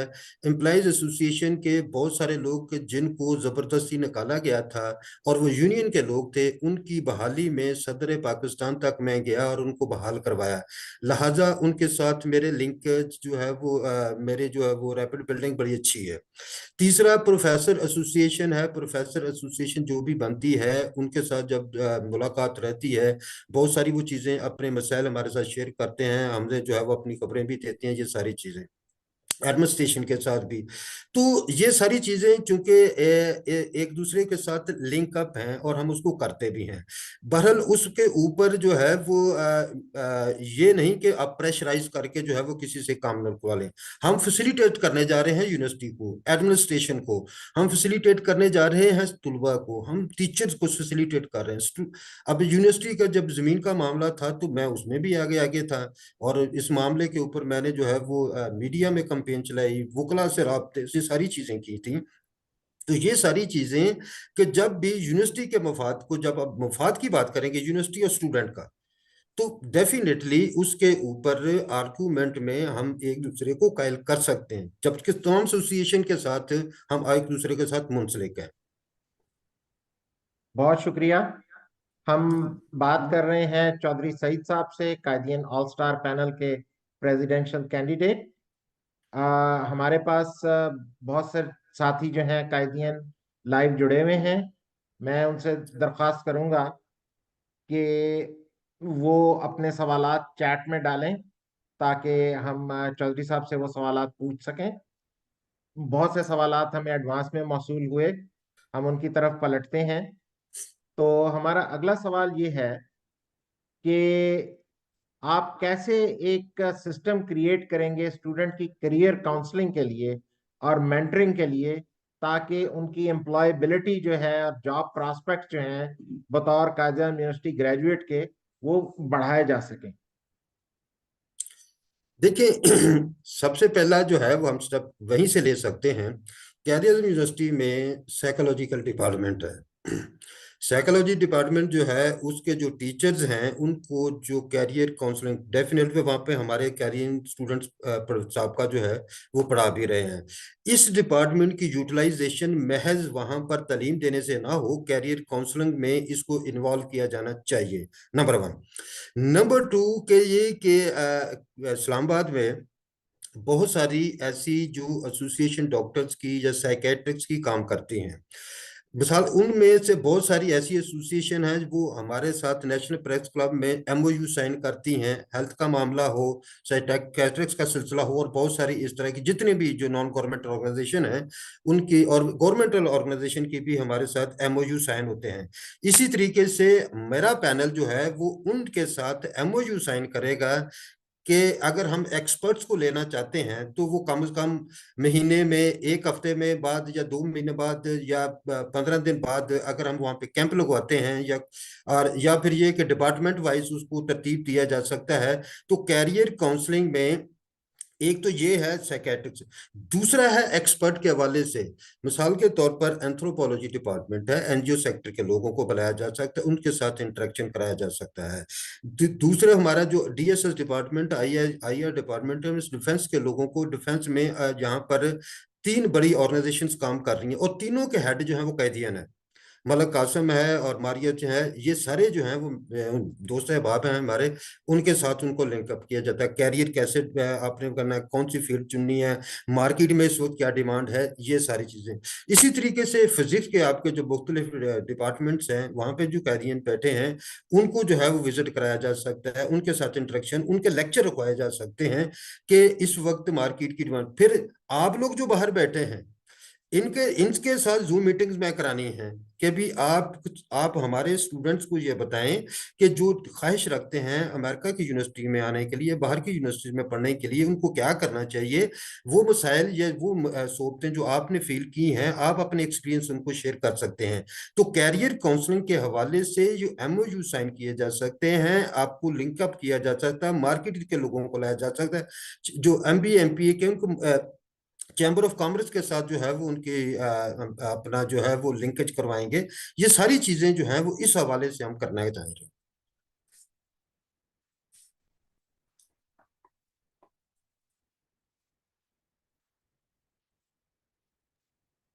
जी शुक्रिया सईद। अब मैं आपको एक और क्वेश्चन पूछने वाला हूं जो आपके दिल के बहुत नजदीक होने वाला है। अच्छा, अब ये क्वेश्चन है कॉन्फ्लिक्ट ऑफ इंटरेस्ट के ऊपर। सुभान आप ये अल्लाह। बताएं, क्योंकि हमें जैसे पहले भी बात हुई थी, पहले ग्रुप से पैनल से भी हमने यही पूछा था कि आप बताएं, क्योंकि देखो जो कॉन्फ्लिक्ट ऑफ इंटरेस्ट है वो कई लेवल का हो सकता है। प्राइवेट भी हो सकता है, या कुछ लोग ऐसे कायदीन हैं जो गवर्नमेंट जॉब में हैं या मिनिस्ट्री ऑफ एजुकेशन में हैं, या वो इस चीज़ों को इन्फ्लुएंस कर सकते हैं। या किसी ऐसी जगह पे हम किसी को एक्सक्लूड तो नहीं करना चाहते, लेकिन उनको हम इलेक्टेड पोजीशन से उन्हें शायद दूर रहना चाहिए, या ऐसा है। तो आप प्लीज बताएं कि जो कॉन्फ्लिक्ट ऑफ इंटरेस्ट के बारे में जो सिचुएशन है जो आपके दिमाग में है, प्लीज आप अपने क्वेश्चन आंसर को जेनेरिक रखिएगा, किसी पैनल या किसी नहीं, इंडिविजुअल पे नहीं जाइए। थैंक यू वेरी मैं मच। उसको जेनेरिक रखूंगा और मैं सिर्फ बिल्कुल, बताऊंगा। देखिए, थैंक यू। मुझे आपके दिल ये के करीब वाला क्वेश्चन बोले। Thank you very much, so grateful of you. बात ये है कि हमारा जो आइन बना था ना, मैंने उसको बताया कि 87 से लेके 89 के बीच में है। उस वक्त ये 5 तस्वर आपके ज़हन में भी नहीं थे। इंटरनेट, इंटरनेट, ट्विटर, फेसबुक, ये सारी चीजें उस वक्त हमारे तस्वर में नहीं थी। जब आप भी उधर ही पढ़ रहे थे, और आपको याद होगा कि गांधी मोबाइल जो लेकर घूम रहा था, लेकिन हमें ये नहीं पता चला था क्या कर रहा है। तो वो चीजें जो उस वक्त मौजूद नहीं थी, तो अच्छा, वो नहीं थी ना उस वक्त की यूनिवर्सिटी। अब बात यह है कि उस वक्त मैं फोकस कर देता हूँ कि उस वक्त कैदी यूनिवर्सिटी का आइन बनाते हुए ये रखा गया था, कैदी यूनिवर्सिटी में पढ़ाने वाले कायदियन इलेक्शन नहीं लड़ सकते। ये कॉन्फ्लिक्ट ऑफ इंटरेस्ट में चला गया। एक यूनिवर्सिटी थी, अब वही लोग बहुत सारी यूनिवर्सिटी में पढ़ा रहे हैं। मिसाल के तौर पर जितनी प्राइवेट यूनिवर्सिटीज हैं वहाँ पे हमारे बहुत सारे कायदियन पढ़ा रहे हैं, और बहुत सारे लोग इलेक्शन लड़ना चाहते हैं। और मुख्तलिफ पैनल से वो, यानी कि मुझे भी अप्रोच कर रहे हैं, मुख्तलिफ पैनल से भी जो है वो आ रहे हैं। तो वो लोग जो यूनिवर्सिटी में, किसी भी यूनिवर्सिटी में पढ़ा रहे हैं पाकिस्तान के अंदर, उनकी डेफिनेटली ये ख्वाहिश है कि हम कैदियन यूनिवर्सिटी में जाकर जो है वो जॉब हासिल करें। तो मुझे ये खदशा है कि वो अलुमिनाई को इस्तेमाल करेंगे कि वहां पर जाकर वो जॉब हासिल करें। अलुमिनाई को इस्तेमाल करते हुए, यानी कि यूनिवर्सिटी के ऊपर प्रेशर माउंट करके। एक दूसरा जो कॉन्फ्लिक्ट ऑफ इंटरेस्ट मुझे इसमें यह नजर आता है, जो मुझे रिपोर्ट भी कुछ जगह से मिली है, कि अब कैदियत यूनिवर्सिटी में मिसाल के तौर पर फिजिक्स डिपार्टमेंट में 2000 लड़के लड़की ने अप्लाई किया है। 70 लड़कियों को दाखिला मिल गया। जो बकाया का डाटा है वो प्राइवेट यूनिवर्सिटी को ये लोग देते हैं, और वो उन लोगों को जो है वो उन बच्चों को जिनको दाखिला फिर वो प्राइवेट यूनिवर्सिटी में करवा के भी देते हैं। वहां से सुना है शेयर भी मिलता है मुबैना तौर पर। तो इस तरह के ये मैकेनिज्म डेवलप होते हैं कि जो प्राइवेट यूनिवर्सिटी में पढ़ाने वाले टीचर्स हैं बिलखसूस, या मुख्तलिफ, देखो मैं मिसाल देता हूँ। एक यूनिवर्सिटी का जो चांसलर है, वो दूसरी कैद आजम यूनिवर्सिटी में अगर आके इलेक्शन लड़ता है, या किसी HOD है वहां पर मिसाल के एक्स यूनिवर्सिटी का कैरियरिज्म यूनिवर्सिटी में आकर एचओडी इलेक्शन लड़ रहा है किसी पैनल से और जीत जाता है, वो उस यूनिवर्सिटी को सर्व करेगा या कैरियरिज्म यूनिवर्सिटी को सर्व करेगा? तो इसलिए कॉन्फ्लिक्ट ऑफ इंटरेस्ट में ये कि एक प्रिंसिपल है कि वो कायदीन जो कैरियर यूनिवर्सिटी से पढ़े और यहाँ पे पढ़ा रहे हैं वो इलेक्शन नहीं लड़ सकते। तो इसलिए मेरा नुक्ता नजर ये है, मेरी डिमांड है कि किसी भी यूनिवर्सिटी में पाकिस्तान के अंदर पढ़ाने वाला जो है या किसी भी उहदे पे यानी कि यूनिवर्सिटी के अंदर काम कर रहा है, तो उसका इंटरेस्ट जो है वो प्राइवेट यूनिवर्सिटी से पैसे ले रहा है। यहाँ पर फिर हम अकड़ जाते हैं पब्लिक सेक्टर यूनिवर्सिटी के अंदर कि हमें पता है कि ऐसे को निकाल नहीं सकता।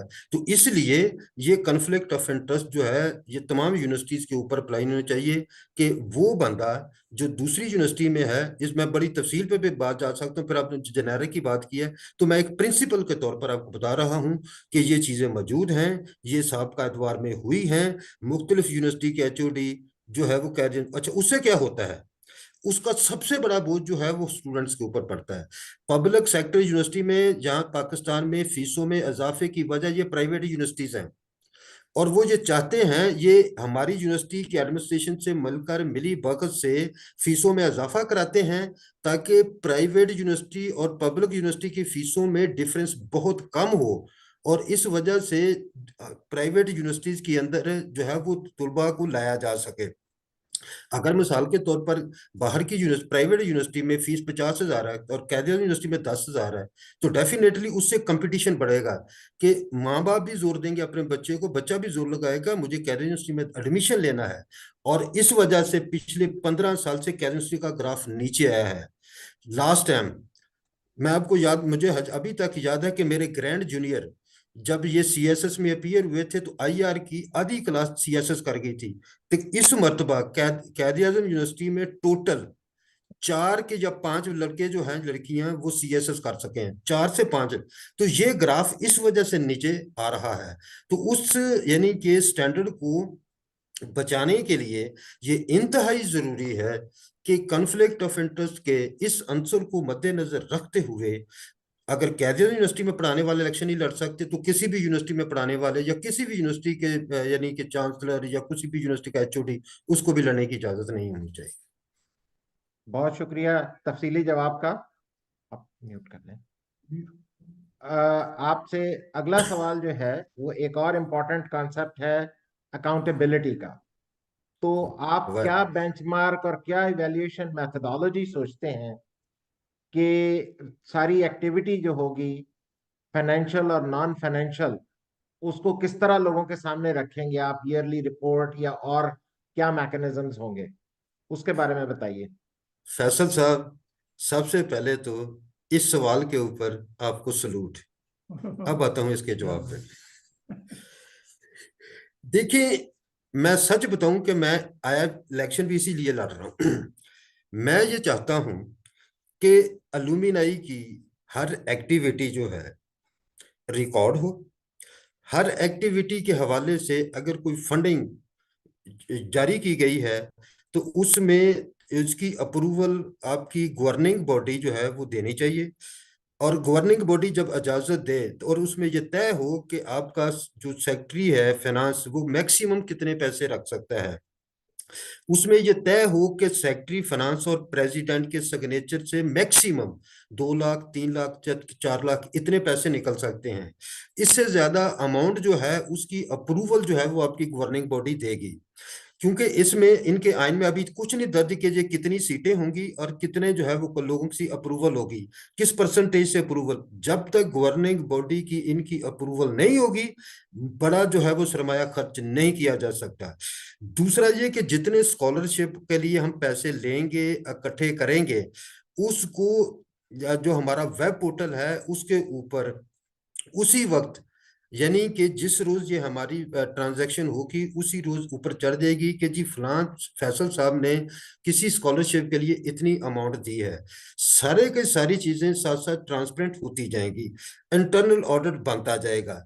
हर 3 माह बाद उस इंटरनल ऑर्डर को हम जो है वो आपने तमाम मेंबरान को भेज देंगे कि जी इतना पैसा आया था, ये एक्टिविटीज हुई थी, ये हमने खर्चा किया, ये हमारा जो है वो फाइनेंशियल रिपोर्ट बनी है। और साल के बाद सर्टिफाइड फर्म से हम जो है वो उसकी ऑडिट रिपोर्ट बनवाएंगे और इस ऑडिट रिपोर्ट को तमाम मेंबरान के साथ शेयर करेंगे। हाँ, उसमें यह है कि उसके मैं ये समझता हूं आइन के तहत कोई भी 10 मेंबर एक अगर मुझे एप्लीकेशन देते हैं कि जी हम आपके अकाउंट्स विजिट करना चाहते हैं, 10 बंदे, कोई भी 10 मेंबर आप आते हैं या आप किसी को भेज देते हैं कि यार इसको जरा अकाउंट तो चेक करके हमें बताओ, हम पूरे के पूरे रजिस्टर उनके सामने रखेंगे, एक्सप्लेन करेंगे, वजाहत देंगे। और ये जो अगर कोई हम बजट बनाते हैं तो मैं चाहता हूं कि जर्नल बॉडी हो जिसका मैंने पहले तस्वर दिया था, उसकी 2/3 मेजोरिटी उसकी अप्रूवल दे।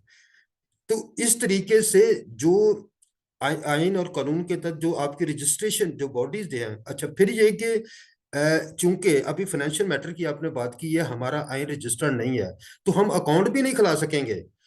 हमारे जो यहाँ पे बैंकिंग का सिस्टम है उसमें कि अगर आपकी 1984 के तहत जो है वो जो अगर आपने उसको नॉन प्रॉफिट ऑर्गेनाइजेशन रजिस्टर कराना है तो तब भी आपका जो है वो आइन होना चाहिए। अगर आपने उसको सोसाइटी रजिस्ट्रेशन एक्ट के 1961 के तहत रजिस्टर करना, फिर भी आपका जो है वो ये सारा सिलसिला होना चाहिए।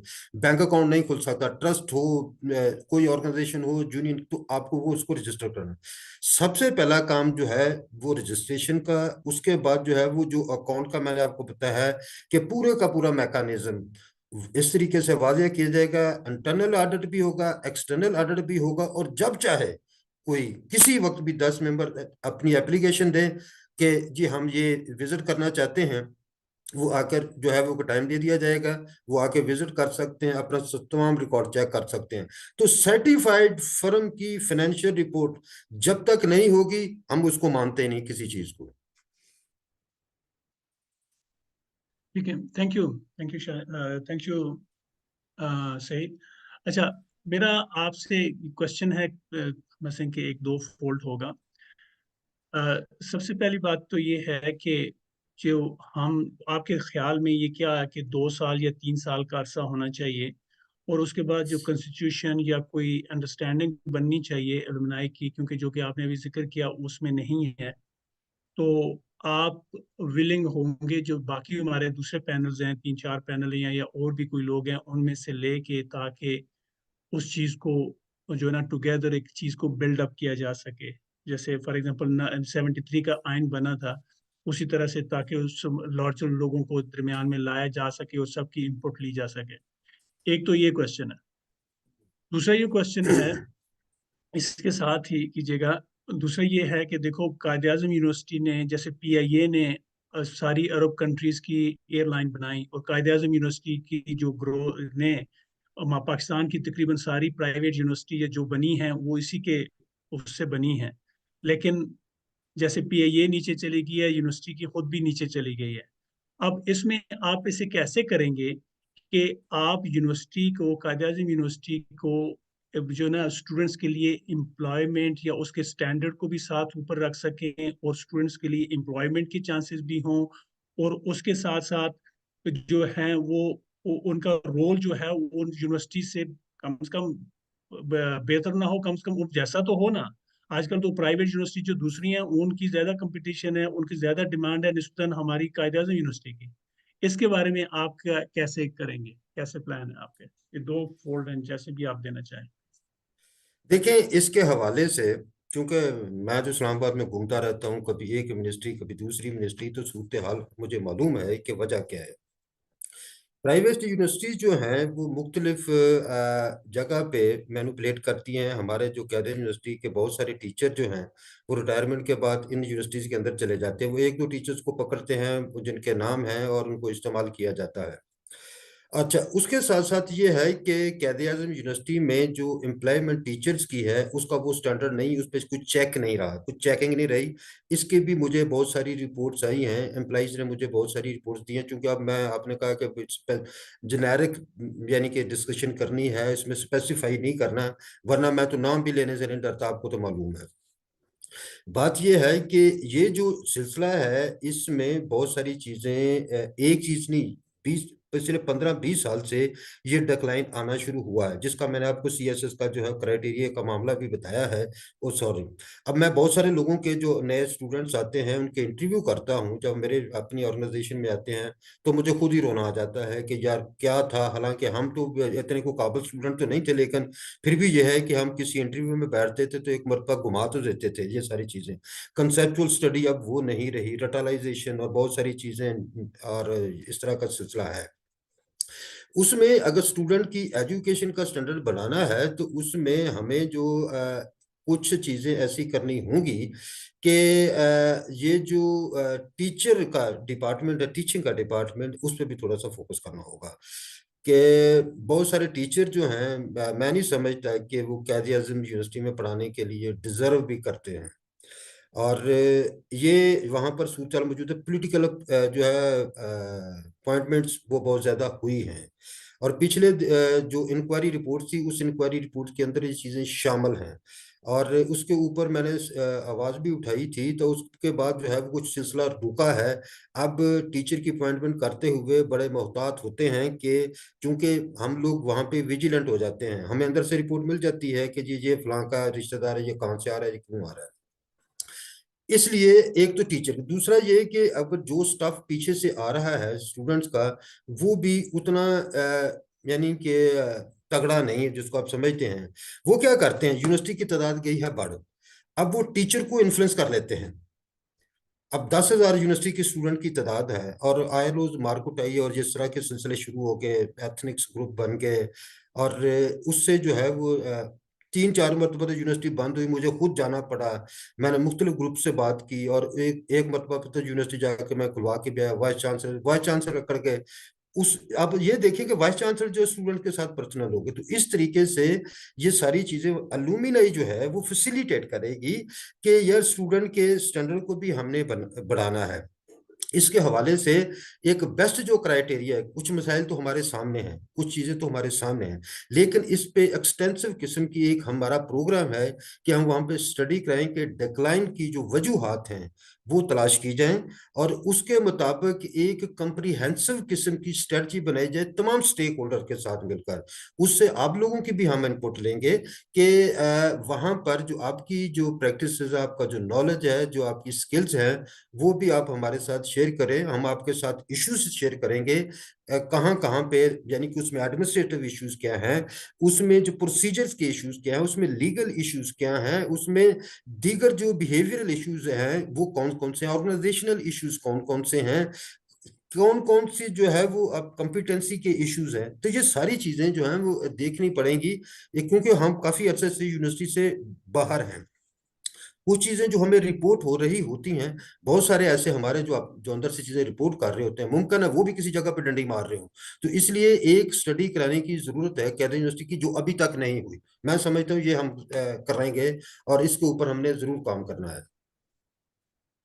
बहुत शुक्रिया चौधरी साहब, बहुत अच्छी गुफ्तगू चल रही है। आज की गुफ्तगू के सारे अच्छे सवालात का क्रेडिट जाता है कायदीन दोस्तों को जिन्होंने हमें ये सवालात भेजे, मेरा और भी इनके सलाम उनको। इनके जवाबात का क्रेडिट जाहिर है कि आपको जाता है। तो इसी गुफ्तगू को आगे बढ़ाते हुए आज का जो प्रोग्राम है ये पेश हो रहा है Kazim university of north America alumni association की तरफ से, जिसमें कनाडा, अमेरिका और मैक्सिको में मुकीम कायदीन शामिल हैं।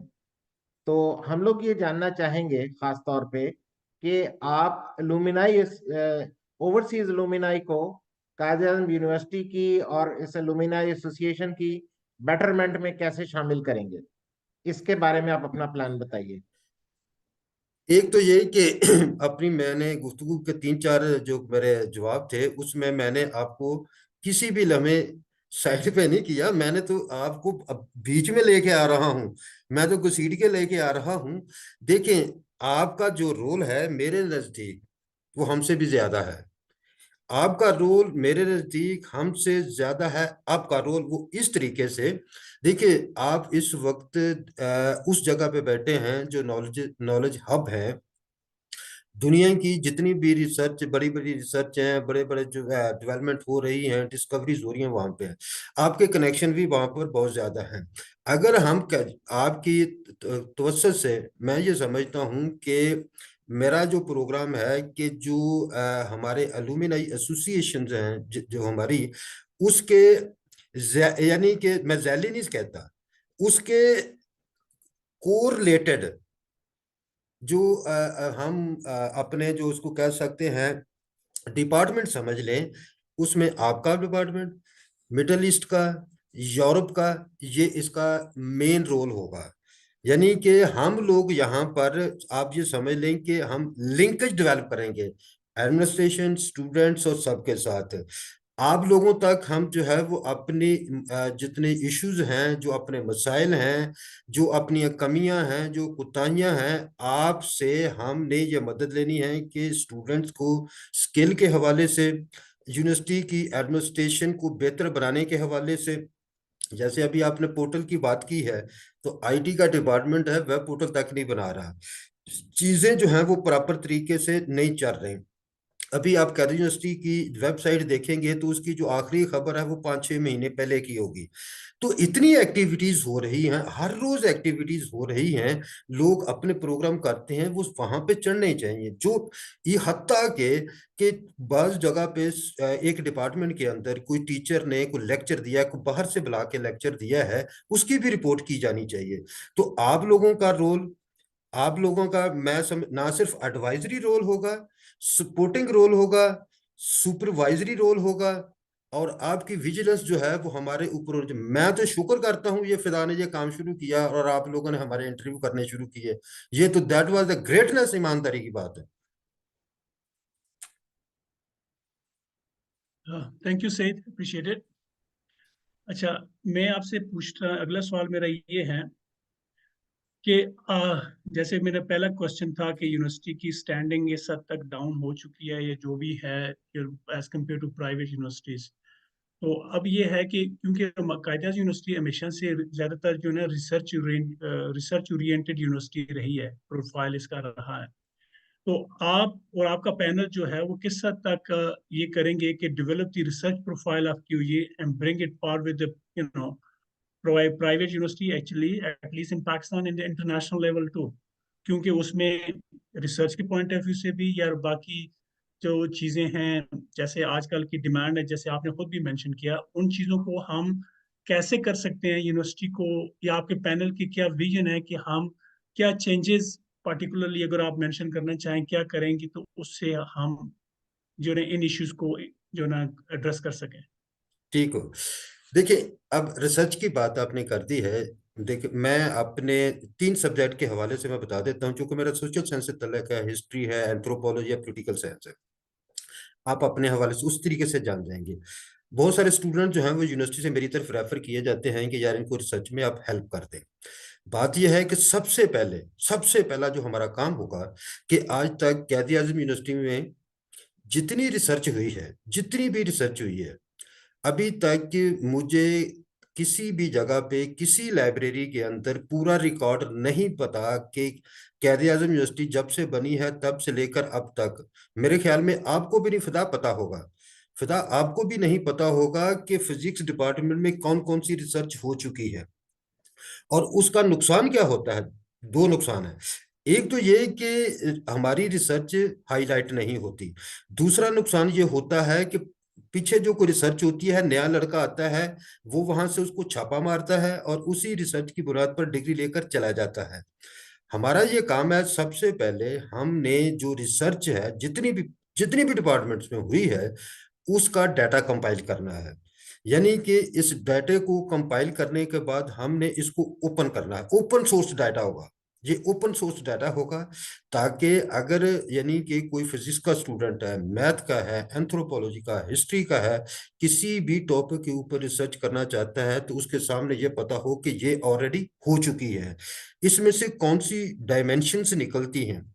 मिसाल के तौर पर अभी यूनाइटेड नेशन के बहुत सारे सेमिनार्स होते हैं, मैं ये चाहता हूँ कि जो मुख्तलिफ, मिसाल के तौर पर क्लाइमेट चेंज है, हिस्ट्री के होते हैं, कल्चर के होते हैं, और बहुत सारे इश्यूज हैं आपकी फील्ड के होते हैं, वहाँ पर चूंकि हमारे पास इनविटेशन आती हैं तो वो बराह रास्त हम उसको जो है वो इनके साथ कोलैबोरेट करके अपने स्टूडेंट्स को वहाँ पे भेज सकते हैं कि वहाँ पे देखो अब नई चीजें कौन सी आ रही हैं, यानी कि महीने बाद, 2 महीने बाद। एक तो ये है। सबसे पहला काम डाटा कलेक्शन, दूसरा काम ओपन सोर्स डाटा, तीसरा काम जो है वो जो रिसर्च हुई है उसके हवाले से ये कि फैसिलिटेट करना है स्टूडेंट्स को। बहुत सारे अदारे हैं जो मुख्तलिफ मद में या स्कॉलरशिप देते हैं, रिसर्च करवाते हैं, रिसर्च कंडक्ट करवाते हैं। तो इसमें जो है अगर हम रेपिटली टीचर को एंगेज करके जो सिनॉप्सिस है या हाइपो अपना जो उसके जो रिसर्च प्रपोजल है उसका मैकेनिज्म बार बार बनवाते हैं, असाइनमेंट, छोटी छोटी असाइनमेंट स्टूडेंट्स को दिलवाते हैं, तो उससे उसकी रिसर्च स्किल जो है वो डेवलप होना शुरू हो जाएगी कि ये मुझे उसको इनकम भी मिलेगी, उसमें से उसको इनकम मिल रही है। अब मिसाल के तौर पर पिछले दिनों आपने भी देखा होगा कि रिसर्च असिस्टेंट मांगे हैं क्या, कैद आजम यूनिवर्सिटी में, और उसकी सैलरी कितनी रखी है? उसकी सैलरी 16,000 रुपया पर मंथ, रिसर्च असिस्टेंट 16,000 रुपये पे। ये आप डिमांड कर रहे हैं तो इसका मतलब ये हुआ कि ये एक टोपी ड्रामा है जिसमें रिसर्च नहीं करनी, किसी को अकोमोडेट करना है। इसलिए मैं ये समझता हूं कि जब तक हम अपनी रिसर्च का डाटा कंपाइल नहीं करते, ओपन सोर्स नहीं करते, उसको मार्केट के साथ लिंक नहीं करते, अपॉर्चुनिटी प्रोवाइड नहीं करते, इंटरनेशनल ऑर्गेनाइजेशन के साथ जो है वो लिंक। अब मिसाल के तौर पर इस वक्त इतना काम पड़ा है, इतना काम पड़ा हुआ है कि जो अपना कॉन्फ्लिक्ट्स है, थ्योरी ऑफ कॉन्फ्लिक्ट के ऊपर DSS IR बेतहाशा पैसा पड़ा है। इसी तरीके से अब एंथ्रोपोलॉजी के जेनोलॉजिकल स्टडी, दुनिया में जो स्टडीज हो रही हैं, इवन के पाकिस्तान के अंदर अब जब इलेक्टोरल बिहेवियर के ऊपर बहुत सारे जो है वो अदारे काम करवाना चाह रहे हैं, लेकिन हमारे पास यहाँ पर रिसर्चर इतने पैथेटिक हैं कि उनको समझ नहीं आ रही है किस तरीके से उनके साथ लिंकअप करना है। तो हम लोग चूंकि सबसे पहले जब इस तरह की कुछ चीज निकलती है तो हमारे मीडिया के पास पहुंचती है। तो इन्होंने इन तीनों पैनल ने मीडिया से कोई बंदा नहीं लिया। तो मेरा ये प्रोग्राम है कि जो मीडिया को भी मैंने एंगेज करना है, चूंकि मैं मीडिया से बुजुर्ग, मतीउल्ला उसमें जो है वो शौकत पराचा, काशिफ अब्बासी, ये सारे दोस्त हैं मेरे। इसमें तलत यानी कि दोस्त मायरा इमरान है, उसमें दीगर जो नए जो लड़के हैं। तो चूंकि इनके भी हमारे साथ राब्ते हैं, तो इस तरीके से हम जो है रिसर्च को मजीद बेहतर कर सकते हैं, मजीद आगे बढ़ा सकते हैं। बहुत शुक्रिया इस तफसीली जवाब का। और हमारे साथ शामिल हैं अमेरिका से हमारे मेंबर रियाज अहमद चीमा। उन्होंने पूछा है कि आप कैसे स्टूडेंट्स को एनकरेज करेंगे और गाइड करेंगे कि वो ग्रेजुएशन के बाद जॉब ढूंढने की बजाय अपने बिजनेस स्टार्ट करें, जैसा कि यूरोप और कनाडा, अमेरिका में किया जाता है। देखिए फैसल साहब, उसमें होता है ये, मैंने एक पहले बात की थी कि market oriented education, market oriented education में जब आप देखिए चीजें चलती हैं आपके एक्सपीरियंस से। बात यह है कि जब आप किसी को प्रैक्टिकल एक्सपीरियंस मेथड में से गुजारते हैं तो वो ज्यादा चीजों को समझता है। जब वो बच्चा मार्केट जाएगा, किसी ऑर्गेनाइजेशन के पास जाएगा, उसके साथ अंगेज हम उसको करेंगे, तो होगा क्या, वो वहां पर देखेगा कि इसको यहाँ पर तो 1 लाख रुपया मिल रहा है, और वहां पर उसकी आपस में गुफ्तगू हो रही है, कन्वर्सेशन हो रही है, और बेशक इसको भी 20,000 मिल रहे हैं। लेकिन उसके जेहन में ये आना शुरू हो जाएगा कि अगर यही जो प्रैक्टिस ये कर रहे हैं, अगर इसको मैं बिजनेस की शक्ल में लेके आता हूँ, और जिस तरीके से जो बिजनेस जो हमारे एक्सपर्ट हैं, जो चैम्बर ऑफ कॉमर्स के लोग हैं, दीगर जो लोग हैं उनके साथ उसको एंगेज कराते हैं, तो वो ये सब डेफिनेटली उसके दिमाग में आएगा कि ये जो चैम्बर ऑफ कॉमर्स का बंदा है, ये किस तरीके से अपने पैसे को मल्टीप्लाई कर रहा है, मिलियनर बन रहा है, और दूसरी तरफ जो उसके पास लोग काम कर रहे हैं, वो डेफिनेटली दिमाग ये काम करता है कि 10 साल बाद अगर मैं इसको मल्टीप्लाई करूँ तो कितनी तनख्वाह बनेगी मेरी। अभी भी यानी कि मैं बहुत सारी यूनिवर्सिटी में पढ़ाता भी रहा हूँ, वहाँ पर मैंने बहुत सारे मिसाल के तौर पर मैंने इसमें जो है एक यूनिवर्सिटी में, उसका नाम नहीं अभी मैं लेता है, तो मैं उसमें वहाँ पर एंथ्रोपोलॉजी ऑफ मीडिया पढ़ा रहा था। एंथ्रोपोलॉजी मीडिया पढ़ाता है, वो उस क्लास में सबसे कम टोटल 10% भी जो है वो मीडिया में नहीं गए, और सब ने अपने बिजनेस स्टार्ट कर लिए। चूंकि मैंने उनको मल्टीप्लाई करके बताया कि ये सूरत हाल होनी है, ये सूरत हाल नहीं हो सकती। तो इसलिए जब आपको उनको एक्सपीरियंस लाएंगे, प्रैक्टिकल लाइफ में से थोड़ा सा गुजारते हैं, हम में से वो लोग जो दीगर ऑर्गेनाइजेशन, यूनिवर्सिटी में रहते हुए दीगर ऑर्गेनाइजेशन के साथ काम करते थे, आपको भी पता है, वो हम में से ज्यादा जो है वो आगे निकले हैं। उनका एक्सपीरियंस हमसे ज्यादा था, वो हमसे ज्यादा आगे निकले हैं।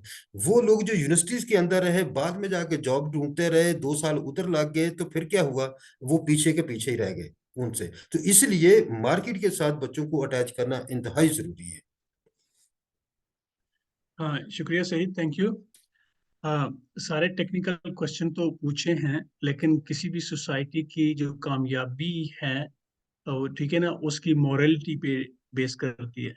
जब आप उसमें से उस चीज़ को निकाल दो तो फिर गड़बड़ ज़्यादा हो जाती है, क्योंकि वो कामयाबी वो ख़त्म हो जाती है। तो आपसे ये क्वेश्चन है कि बस इनके यूनिवर्सिटी में अभी पहले भी तो अभी भी काफ़ी हेरासमेंट के केसेस या इस तरह से मोरलिटी के जो बेस्ड इश्यूज हैं, फॉर एग्जांपल ये कहा जाए जिस तरह से कॉन्डक्ट है, रूल ऑफ लॉ है, एथिक्स हैं, ये सारी चीज़ जो मैटर करती हैं।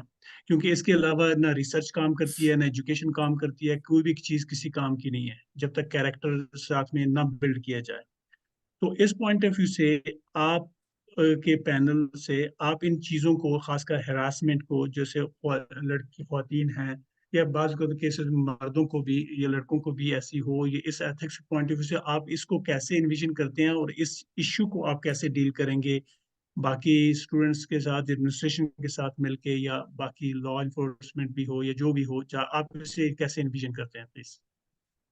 ठीक है, इसको मैं 2 हिस्सों में तकसीम करता हूँ, एक स्ट्रक्चरलिज्म, एक फंक्शनलिज्म। स्ट्रक्चरलिज्म में ये है कि पाकिस्तान के कवानीन के मुताबिक यहाँ पर भी 5 या 5 से ज्यादा खवातीन काम करती हों या रहती हों या पढ़ती हों, वहां पर हरासमेंट कमेटी लाजमी बनेगी। तो इसका मतलब है कि हर डिपार्टमेंट में 5 से ज्यादा लड़कियां तो हैं, तो हर डिपार्टमेंट की ये हरासमेंट कमेटी जो है वो कानूनी तर बननी चाहिए। हम ये बनवाएंगे क्योंकि ये कानून कहता है, नंबर 1 आपका स्पेसिफिक जो था। इसके बाद जो है वो हर नेचुरल साइंस, एडमिन साइंस और सोशल साइंस, इनकी यानी कि एक हरासमेंट कमेटी इनकी भी होनी चाहिए और एक यूनिवर्सिटी की भी होनी चाहिए। दूसरी बात यह है कि हम हरासमेंट के हवाले से एक कमेटी जो है वो एलुमिनाई एसोसिएशन के तहत भी रखेंगे। जब मैंने कमेटियों की बात की थी ना, तो एक हरासमेंट कमेटी जो है वो खवातीन की, मैं इंक्लूसिव रखना चाहता हूँ सारे मामले को, जिसमें खवातीन जो है वो कम से कम मिनिमम 40% उनका कोटा जरूर होना चाहिए। तो इसलिए ये खवातीन जो हैं, वो जो बच्ची हैं जिनके साथ अगर कोई हरासमेंट होती है, वो कन्वीनियंटली उनसे गुफ्तगू कर सकेंगी। अगर कोई बच्ची इनिशिएट लेती है तो उसके ऊपर हम पूरा स्टैंड लेंगे। दूसरी बात रही आपने कि मैं इसको किस तरीके से जो है वो पुलिस के साथ एंगेज करूंगा, तो मैं आपको बता देता हूं कि AFIGP, association farmer inspector general of police, उनका मैं मीडिया एडवाइजर भी हूं। लिहाजा ये जितने भी आईजीज माजी में जितने भी जिंदा हैं ना पाकिस्तान के अंदर, जो रिटायर्ड हो गए, हाजिर हो गए, उस एसोसिएशन के साथ मैं मुंसलिक हूँ। लिहाजा ये सारी चीजें अगर उसकी तरफ। दूसरा ये है कि मुख्तलिफ ला की जो वकला की एसोसिएशन है, जहाँ पे 2-3 वकला एसोसिएशन ऐसी हैं जो हरासमेंट के, खवातीन की हरासमेंट के ऊपर काम करती हैं। चौथी बात यह है कि मैं खुद मीडिया से हूँ और इसके ऊपर मैंने जो अपने आइन में भी चीजें डलवाई हैं। तो चूंकि मैं आइनी कमेटी का हिस्सा हूँ, और आप अंदाजा कर लें कि क्लब अपना हमारे नेशनल प्रेस क्लब में आज तक किसी भी हरासमेंट के हवाले से कोई केस नहीं हुआ। हमने खवातीन को नुमाइंदगी दी इसलिए कि ताकि जो खवातीन की तादाद बढ़े। तो कम से कम अगर आपके पास बात सुनने वाला हो ना कोई, और किसी बच्ची को ये पता चल जाए कि मेरे साथ थोड़ी बहुत ज्यादती हुई, तो मेरे पीछे मुझे ये लोग जो है प्रोटेक्ट कर सकते हैं, अदालत हो, इंतजामिया हो, लॉ हो, किसी भी जगह पे, तो मैं वो अपने आप को ज्यादा सिक्योर फील करती। अब मिसाल उसकी मैं एक प्रैक्टिकल मिसाल दे देता हूँ। आप जब हमारे दौर में थे तो उस वक्त हमारे डिपार्टमेंट की बहुत सारी लड़कियां इस तरह घूमती थी जैसे अब्बे के घर में घूमती हैं, इसलिए उनके जेहन में था कि जितने भी पॉलिटिकल लोग हैं ये हमारे डिपार्टमेंट में हमारे क्लास फेलो बैठे हैं, तो ये चीजों को एंगेज कर सकते हैं। इसलिए जब किसी को भी ये हौसला होना, ये साइकोलॉजिकल है, कि जब आपको ये पता हो कि ये बंदा मेरा काम कर सकता है तो आप उसके पास जरूर जाते हैं। तो इसलिए इन बच्चों, एक तो ये हरासमेंट का, दूसरी बात ये है कि मोरालिटी के हवाले से आपने बात की है कि इसको हम कैसे जो है वो बच्चों के अंदर ला सकते हैं। तो मोरालिटी के मामले के ऊपर जब तक हम बच्चों को सुनते नहीं ना, तो उस वक्त तब वो हमको को रागप नहीं कर सकते।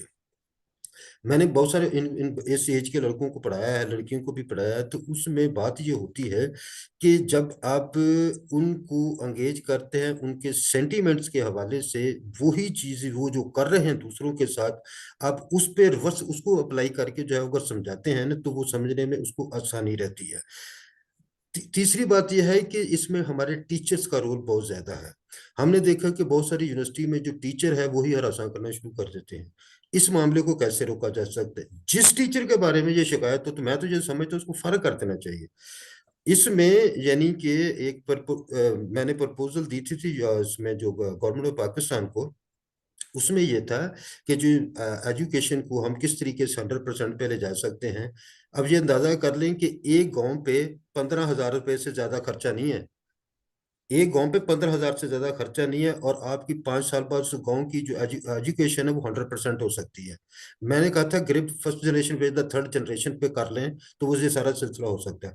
इसमें हमें ये भी कोशिश करनी चाहिए कि हमारे जो सीनियर हैं, जो उनको भी हमें एंगेज रखना चाहिए। वो आए, उनके लिए एक बकायदा कॉर्नर हो, वहां पर बैठ के गपशप लगाएं या चाय शाय पिए, इस तरह का कैफे जिस तरह टी हाउस हुआ करता था, ये वो हमारा प्रोग्राम है कि पुराने स्टूडेंट्स के लिए इसको एंगेज किया जा सके। Okay, thank you very much, Rehan Saab. Sorry, Said Saab. I think this is going into a slightly different direction. So let's go into conclusion. We are up for our time.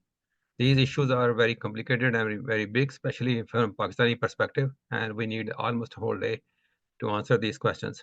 So I will bring your attention to two things. But before I do that, I want to say, Shahid Minaz Saab, आपका question हमने note कर लिया है, इंशाअल्लाह ताला incorporate करेंगे किसी तरीके से, लेकिन आज वो incorporate नहीं हो सका। So सईद साहब, yes and no का आंसर देना है आपने। आप ये बताइए, ये पूछा गया है कि इस वक्त कायदम यूनिवर्सिटी में कोई इंक्यूबेशन पीरियड, इंक्यूबेशन सेल के नाम से कोई चीज़ है जहाँ पर स्टूडेंट्स जो हैं वो अपने आइडियाज़ को प्रैक्टिस करके देख सकेंगे आइडिया उनका ठीक भी है कि नहीं। तो ये बताइए कि कोई इंक्यूबेशन सेल किसी भी डिपार्टमेंट में किसी भी लेवल पे यूनिवर्सिटी में इस वक्त एग्जिस्ट करता है या नहीं? Yes and no. जिस तरह का जिस तरीके से आप not properly. Okay. Not properly. Okay, all right. Thank you very much. So a second point I want to highlight is हमने क्वेश्चन किया था कैरियर काउंसलिंग के बारे में, तो आपके जवाब में साइकोलॉजी डिपार्टमेंट को आपने इन्वॉल्व किया और फिर दूसरी चीज़ों को इन्वॉल्व किया।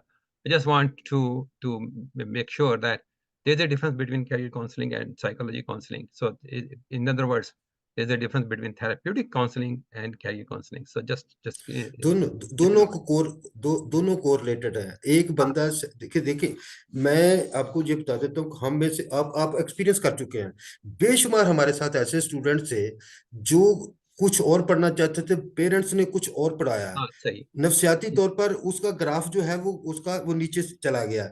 यानी कि उसने मेहनत करके कर तो ली डिग्री, लेकिन मैं एहसास कल्बी और फराइज़े मंस भी जब तक नहीं जुड़ेंगे उस वक्त तक वो बच्चा आगे नहीं जा सकता। ये मेरा नुक्ता नजर है, ये मेरा एक्सपीरियंस भी है। आप वो काम बेहतर तरीके से कर सकते हैं जो आप नफसियाती तौर पर जिसको आप बेहतर समझते हैं अपने दिल बिल्कुल सही कहा आपने। Thank you very much, appreciated for this explanation, and with this one I want to thank you for your time and honest taking part in honest conversation and exchanging ideas and views with us. I also wanted to thank our moderators, Faisal and Fida, for their effort behind the scenes. So these meetings or these events don't happen unless somebody has spent like hours of time behind the scenes, and these two gentlemen have done that. I also wanted to thank the attendee of this meeting, and finally, the recording will be available for everybody. सही साहब आपके group को भी हम भेजेंगे recording, आपके लोग जो हैं, जो आपके मेंबर्स हैं, जो आपके पोटेंशियल वोटर्स हैं, if you want to help them hear, listen and watch what you have been saying, what you have said, so we will provide that recording. With this, I want to officially close this meeting. Thank you very much, and please remember, next Saturday is a united group is going to come and talk about their manifesto. I'm also available whenever you say. Thank you, sir. So Thank nice. you. Thank you very much. Okay, bye-bye.